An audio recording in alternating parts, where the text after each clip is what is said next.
नमस्कार, मेरा नाम प्रिंस मिश्रा है और आप एक न्यूज़ 24 देख रहे हैं। अभी हम लोग मौर्या होटल में मौजूद हैं। आज जो है इंडी गठबंधन का जो है संयुक्त रूप से प्रेस वार्ता था। आपको हम बताते चले बिहार में जो है तीसरा चरण का मतदान संपन्न होने के बाद जो है बिहार में पहली बार ऐसा संयुक्त रूप से जो है प्रेस वार्ता की गई है, जिसमें कांग्रेस के जो राष्ट्रीय अध्यक्ष हैं मल्लिकार्जुन खड़गे और राज्यसभा सांसद मनोज झा और मीरा कुमार और जो है दीपांकर भट्टाचार्य उपस्थित रहे। और सबसे पहले जो है मल्लिकार्जुन खड़गे जो कि कांग्रेस के राष्ट्रीय अध्यक्ष हैं, क्या कुछ कह रहे हैं एनडीए के बारे में सुनाते हैं। आज आदरणीय कांग्रेस प्रेसिडेंट मल्लिकार्जुन खड़गे साहब फ्लाइट से आने में थोड़ी देरी हुई, फ्लाइट उतरने में देरी हुई, उसके लिए क्षमा मांगते हैं। यहाँ पे उपस्थित हैं राष्ट्रीय जनता दल के मनोज झा साहब, सीपीआई माले के आदरणीय दीपांकर भट्टाचार्य साहब, सीडब्ल्यूसी के मेंबर और पूर्व स्पीकर स्वर्गीय बाबू जी की पुत्री श्रीमती मीरा कुमार जी, कांग्रेस पार्टी के प्रभारी आदरणीय मोहन कुमार जी, सीडब्ल्यूसी के सम्मानित सदस्य और राज्यसभा में हम लोगों के सहयोगी नासिर हुसैन साहब, प्रणव जी,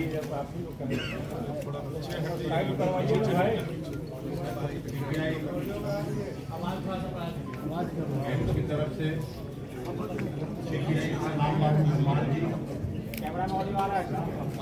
राम बाबू जी सबकी उपस्थिति में हम अपने राष्ट्रीय अध्यक्ष आदरणीय मल्लिकार्जुन खड़गे साहब को सीधे तौर पर इस प्रेस कॉन्फ्रेंस में आमंत्रित करते हैं कि वो आपको संबोधित करें।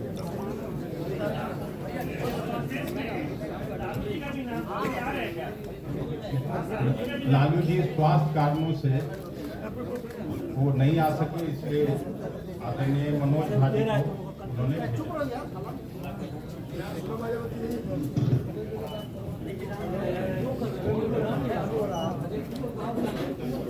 इस मंच पर बैठे हुए हमारे जनरल सेक्रेटरी मोहन प्रकाश जी और मीरा कुमार जी, कांग्रेस अध्यक्ष अखिलेश प्रसाद जी और श्रीमान भट्टाचार्य जी, मनोज झा जी, रामोश कुमार जी और आप यहाँ पर जो हमारे पत्रकार मित्रों और दोस्तों, मैं आपका ज़्यादा वक्त नहीं लेना चाहता क्योंकि एक तो देरी हो गई, मैं क्षमा करता हूँ, लेकिन वो मेरी गलती नहीं है। जिसने उड़ान के लिए परमिशन देना था उसने जरा देरी कर दी, इसीलिए हम यहाँ पर देर से पहुंचे। अब तक 3 चरणों में 285 सीटों पर चुनाव हो चुके हैं। आज शाम 5 बजे तक चौथे चरण का चुनाव प्रचार रुक जाएगा और 13 तारीख को 96 सीटों पर मतदान होगा, जिसके बाद कुल 381 लोकसभा सीटों पर चुनाव पूरा हो चुका है। कल मैं तेलंगाना और आंध्र प्रदेश में प्रचार कर रहा था। मुझे बताते हुए अत्यंत प्रसन्नता है कि मोदी जी के लिए सरकार बना पाना अत्यंत मुश्किल है। कल मैं एक तरफ मेरा पब्लिक मीटिंग था और तेलंगाना में उनका भी एक पब्लिक मीटिंग था।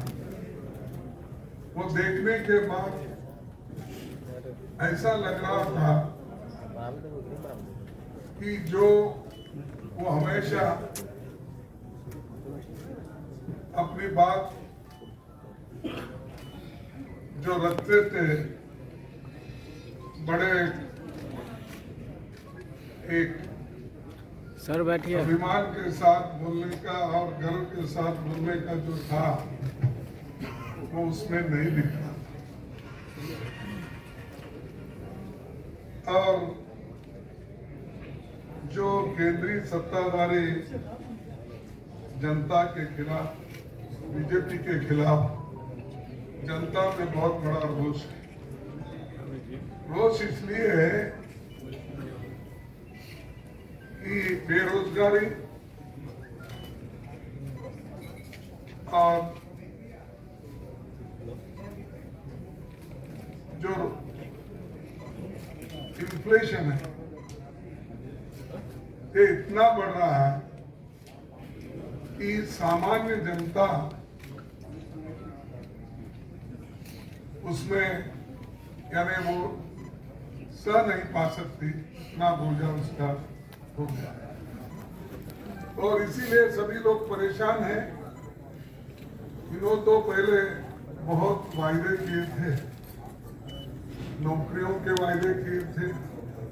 अब तो 20 करोड़ नौकरियां देनी थी तो उन्होंने नहीं दी, लेकिन उसके बारे में वो कुछ नहीं बोलते। दूसरी चीज इन्फ्लेशन के बारे में, जो महंगाई के बारे में वो कुछ नहीं बोलते, वो भी अपने भाषण में कहीं भी जिक्र नहीं करते। उसी तरह उन्होंने जो जो वायदे किए थे उन वायदों पे वो कुछ बात नहीं करते। और डेवलपमेंट में उन्होंने क्या किया 10 साल में, उसके बारे में वो लोगों को जो समाधान कारक उत्तर मिलना चाहिए उसके बारे में भी वो कुछ नहीं बोलते। और हर चीज किसानों से लेकर युवाओं से लेकर मजदूर तक और महिला तक परेशान है। तो ये जो है परेशानी उनको आज इस चुनाव में परेशान कर रही है। और हमेशा हर बात पे वो धर्म के राजकारण पे ही आते हैं। हिंदू मुसलमान हर चीज कोई संबंध नहीं रहता, लेकिन वो हिंदू मुसलमान ये इशू करके वो अपनी राजनीति चलाना चाहते हैं और हिंदू मुस्लिम को बांटना चाहते हैं। लेकिन जनता इस बार समझ गई है कि ये बांट रहे हैं लोगों को अपने लिए, कि देश के अच्छाई के लिए नहीं या लोगों के डेवलपमेंट के लिए वो ये नहीं कर रहे, सिर्फ वोट बटोरने के लिए ये काम कर रहे हैं। ये लोगों के ध्यान में आया है।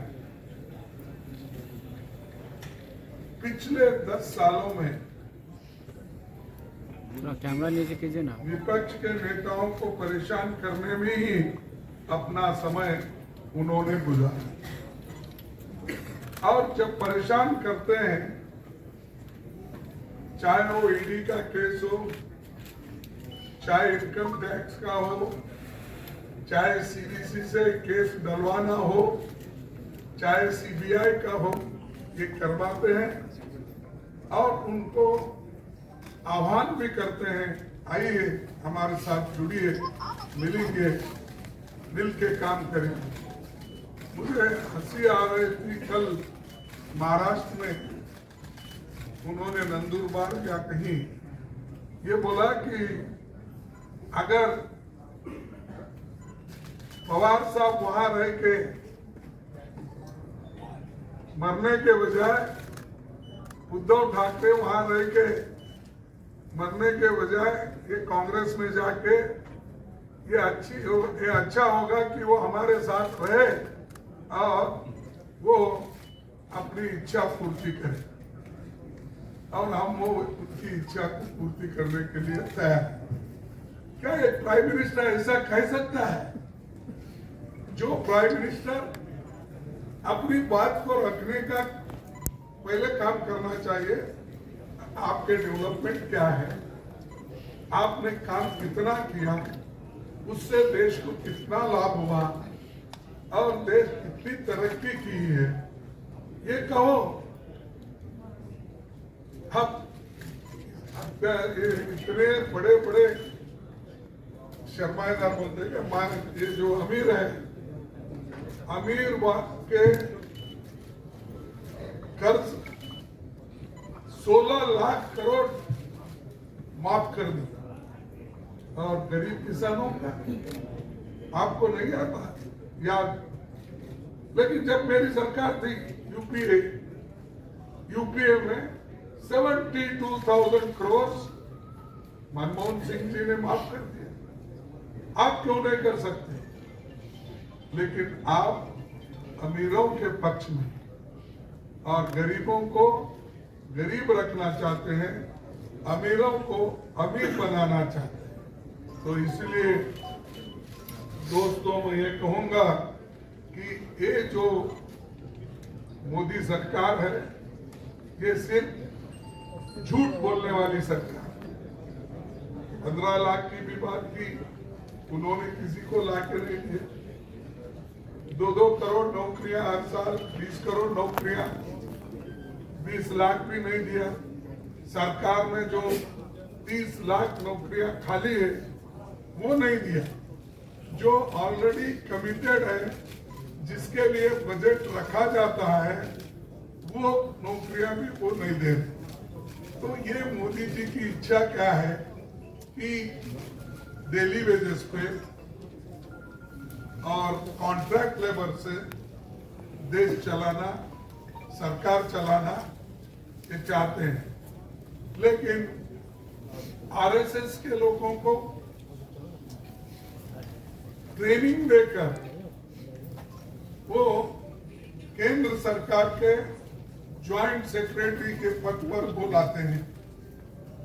वहां पर की पोस्ट जो होते हैं, निर्णय लेने के पोस्ट जो होते हैं, वो उनको देते हैं और बात तो गरीबों की करते हैं, लेकिन काम अमीरों का करते हैं। तो इसीलिए मैं ये आपके माध्यम से जनता से अपील करता हूं कि हमने इंडिया अलायंस पार्टनर्स जितने भी हैं, एकजुट होकर हम लड़ रहे हैं। मैंने तो हर स्टेट का दौरा किया, वेस्ट बंगाल छोड़ के बाकी सभी स्टेट में मैंने दौरा किया।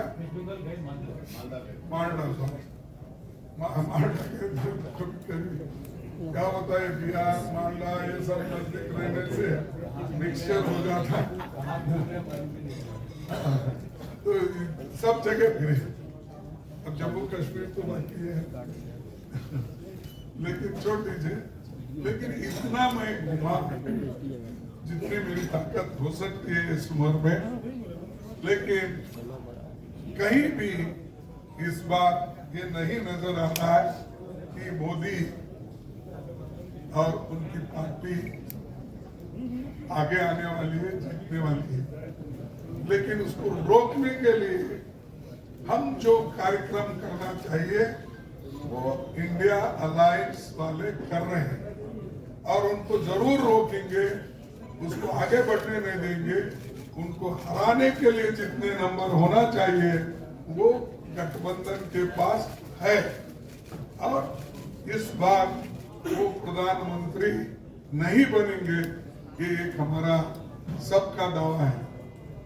इसके बाद में मैं ये कहूंगा कि आप क्या करने वाले हैं, ये सवाल भी हमको उठता है। तो देखिए, हमने 5 न्याय 25 गारंटी की घोषणा की। इसके अलावा भी जब हम मिलके कॉमन मिनिमम प्रोग्राम ये सब बनाएंगे एकजुट होके, ये जो 5 न्याय है, 25 गारंटीज है, ये हमारे इलेक्शन मैनिफेस्टो में भी है। लेकिन मोदी जी बोलते हैं कि ये इलेक्शन मैनिफेस्टो कांग्रेस का मुस्लिम लीग का है। अरे भाई, हमारा युवाओं को पहली नौकरी देना ये मुस्लिम मैनिफेस्टो है। महिला को 1-1 लाख रुपए सालाना देना ये क्या मुस्लिम का है, मुस्लिम लीग का है प्रोग्राम। किसानों को गारंटी देना ये क्या मुसलमानों के लिए है गारंटी। उसी के साथ जो नौकरियां देना, पक्की नौकरी देना, ये हमारे इलेक्शन मैनिफेस्टो में है। क्या ये उन्हीं के लिए है? तो ये सबके लिए, देश के जितने भी 140 करोड़ जनता जो है, उसमें जो योग्य है सभी को मिलेगा। उसमें जात, रिलीजन, धर्म कहां से आए? तो ये मोदी हमेशा अपनी बात अलग अलग ढंग से रख के लोगों को भड़का रहे हैं। और वो खुद ही बोलते हैं कि आप लोग अपोजिशन के लोगों को भड़काते हैं और लोगों में डिवाइड करने की बात करते हैं। हम डिवाइड नहीं कर रहे, एक प्राइम मिनिस्टर डिवाइड कर रहे। ऐसी बातें बोलकर उनको क्या मालूम, मुझे तो मालूम नहीं होता कि बाकी के हमारे प्रोफेसर है, ये भट्टाचार्य जी है, इधर हमारे यहाँ CPI के नेता, आप भी बोलना चाहिए। जब से बड़ा उनको मोहब्बत है, बहुत चाहते हैं। हम बोले तो सिर्फ मोदी ही नहीं, कहाँ तक चाहते हैं? मुसलमान, मटन, मंगलसूत्र, मछली, ये सब चीजें एक प्राइम मिनिस्टर बोलता है। हाँ, मैं अहमदाबाद गया था, वो भी अहमदाबाद में ही थे। तो मेरी एक तरफ मीटिंग चल रही थी, उनकी रैली चल रही थी, वहां भी ऐसा बोला, अगर आप कांग्रेस को वोट डालेंगे, इंडिया गठबंधन को वोट डालेंगे, अगर आपके पास 2 एकड़ जमीन है तो 1 एकड़ छीन लेंगे। अगर आप 2 घर रहे तो 1 छीन लेंगे।